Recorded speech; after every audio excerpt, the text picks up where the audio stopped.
नमस्कार सर, जैसा कि हमने अपने दर्शकों से वादा किया था कि हम आगे आने वाली वीडियोज़ में हिंदी साहित्य से जुड़े विभिन्न पहलुओं के ऊपर बात करेंगे। मैं अपने दर्शकों को फिर एक बार बताना चाहता हूँ कि मैं इस समय छायावाद के वरिष्ठ आलोचक आदरणीय समता प्रसाद मिश्र जी के साथ फिर एक बार मौजूद हूँ आप लोगों के लिए साहित्य से जुड़े विभिन्न पहलुओं को एक नई दृष्टि से समझने की कोशिश करने के लिए कुछ नए वीडियोज़ लेकर के आप तक पहुँचाने के लिए। हम पिछली बार हमने आपसे वादा किया था कि छायावाद को लेकर के एक श्रृंखलाबद्ध हम कड़ी के रूप में वीडियोस बनाएँगे, जिसमें से आज पहली श्रृंखला है। इसके अंतर्गत हम छायावाद के स्वरूप, उसकी परिभाषा, उसके अर्थ पर बात करेंगे और सर से जानने की कोशिश करेंगे कि छायावाद को हम किन अर्थों में नए रूपों में समझ सकते हैं। सर, जैसा कि हिंदी साहित्य में छायावाद को लेकर के बड़ी बहस मौजूद रहती है। कई परिभाषाएँ दी जाती है, कई विद्वानों के अपने-अपने मत हैं। डॉक्टर नगेंद्र ने छायावाद को स्थूल के प्रति सूक्ष्म का विद्रोह कहा है। आचार्य रामचंद्र शुक्ल ने छायावाद को स्वच्छंदतावाद के अवरोधक तत्व के रूप में जाना है। इसके अलावा कई अन्य विद्वान हैं जिनके अपने-अपने मत रहे हैं। तो हमारे दर्शक जानना चाहेंगे कि आप किन अर्थों में छायावाद को समझते हैं, उसका स्वरूप कैसा है और उसको किस रूप में आप परिभाषित करना चाहेंगे? छायावाद मन का विश्वास है और मेरी दृष्टि में छायावाद बाह्य को दूर करता है, वो अंतर्मुखी है और मन की भावनाओं को अभिव्यक्त करता है। वह कल्याणकारी है, हितैषी है, लेकिन उसमें सूक्ष्म भावों की अभिव्यंजना है। छायावाद मुख्य रूप से बाह्य जगत की जो मृण्मय चीजें हैं उनको स्वीकार नहीं करता, वो आंतरिक व्यवस्था को स्वीकार करता है, मन के अवचेतन को स्वीकार करता है। बिल्कुल सही। और वह आत्मा का अभिव्यंजन करता है, आत्मा के स्वर का अभिव्यंजन करता है, आत्मा की पुकार का अभिव्यंजन करता है। छायावाद में प्रेम है, सौंदर्य है, एक प्रकृति का प्राकट्य है, प्रकृति का नैकट्य है और वह प्रकृति के प्रांगण में खेलता है, प्रकृति के प्रांगण को जोड़कर चलता है। उसमें एक प्रकाश है, वो प्रकाश जो सूर्यमुखी है। जिस प्रकार सूर्य तमिश्रा को चूर करता है, वैसे ही छायावाद ने जो भौतिक विचार प्रारंभ के थे, पहले के थे, उनको वो तिरस्कार, उनका वो उस तमिश्रा को वो चूर करता है।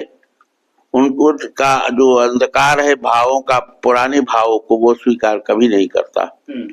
छायावाद को निराला ने पहले समझा, सबसे पहले निराला ने ही समझा और उन्होंने एक कविता 1913 में लिखी थी, जूही की कली, जिसमें जूही की कली प्रिया है और पवन उसका प्रेमी है, जो किसी दूर देश में प्रथम मिलन के बाद चला गया था। उसे अपनी प्रेयसी की याद आती है और वो कह उठता है,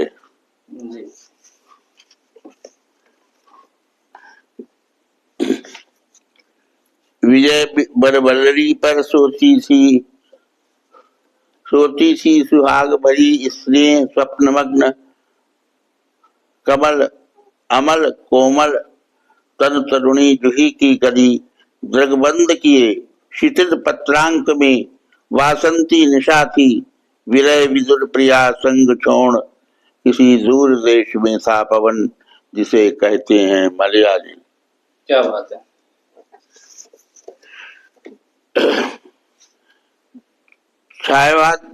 छायावाद एक ऐसा वाद है जो 1920 में आया और 20 वर्ष तक सतत उसने गीत प्रगीत में अपनी कविता पढ़ी। उसने कामायनी ऐसे महाकाव्य को, प्रसाद के कामायनी को जन्म दिया, जो आधुनिक कविता का महाकाव्य है। सर्वप्रथम ऐसी चेतना है जो मानव मन में भर दी है उन्होंने, और उन्होंने उसको एक ऐसे इस स्थान पर पहुंचाया है जहां आनंद ही आनंद है।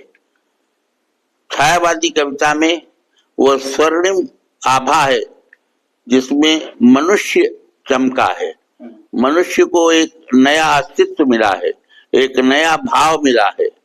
मनुष्य ही केंद्र में है छायावाद कविता के। और छायावाद कविता में मनु जो कामायनी का जो मनु है वो श्रद्धा से जुड़ता है और श्रद्धा कह उठती है, दया माया ममता लो आज बद्रिमा लो अगाध विश्वास, हमारा हृदय रत्न निधि स्वच्छ सदा है खुला तुम्हारे पास। एक समर्पण भाव, नारी का समर्पण भाव जो है वो पुरुष के प्रति दिखाई देता है। और यह आज की आवश्यकता है, पहले भी थी और आज भी है। नर नारी का जो प्रणय है, नर नारी का जो मिलन है, वही उसको ऐसी अवस्था में पहुंचाता है जहां आनंद की स्थिति है, जहां स्वर्ग है, जहां ईश्वर की लीला का सर्वोच्च रूप है। और उसमें समरस से कामायनी में प्रसाद ने लिखा है कि समरस से जड़ या चेतन सुंदर साकार बना था, चेतनता एक बिरस थी आनंद अखंड घना था। चेतना का भाव है, छायावाद की जो का प्राण है वो चेतना है, मानव चेतना।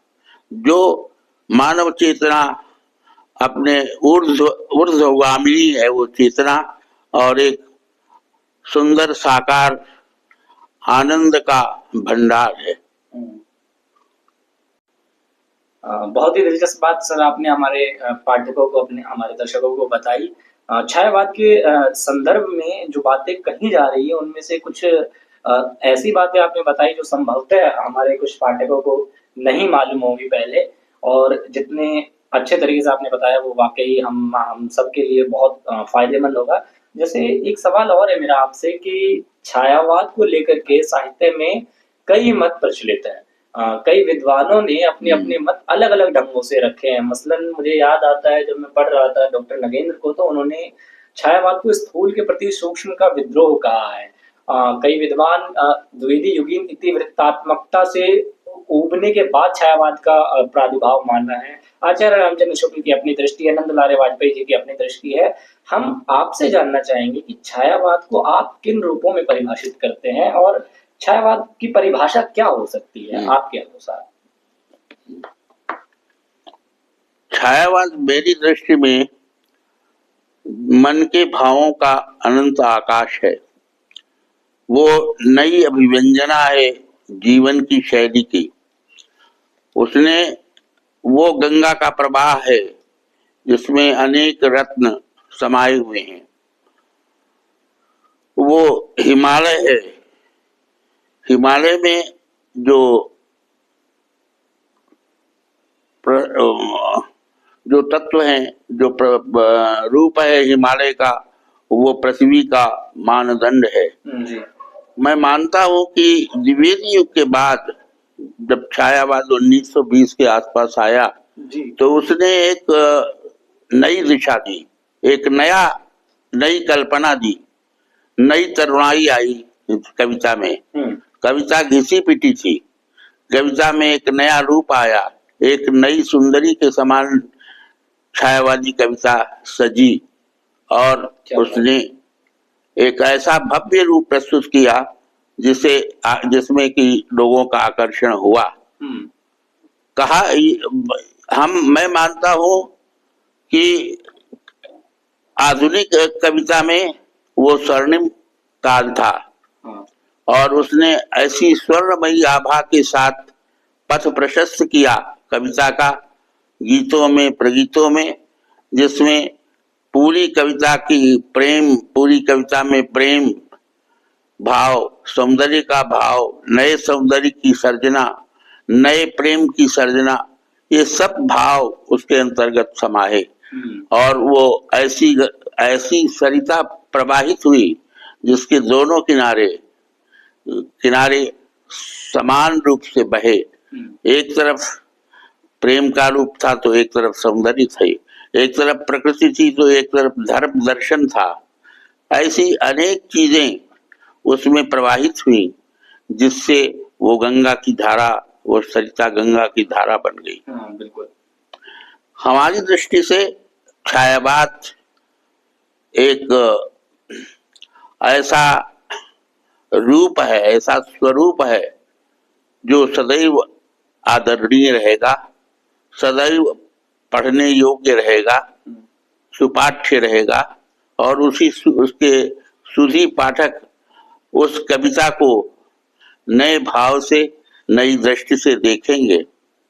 प्रसाद ने कविता के माध्यम से मानव मन को इतनी गहराई दी, मानव मन को इतना प्रवाह दिया, उसके दोषों को व्यक्त करते हुए भी उन्होंने उसे एक सफलता की राह दी और एक ऐसा मार्ग प्रशस्त किया कि मानव एक अच्छे स्तर पर पहुंच करके, एक अच्छी ऊंचाई पर पहुंच करके उसने कहा कि यही स्वर्ग है, यही स्वर्ग है, यही स्वर्ग है। प्रसाद की कामायनी में इसी भाव को व्यक्त किया गया है। और सुख की कल्पना, औरों को देखो, औरों को देखो, प्रसाद ने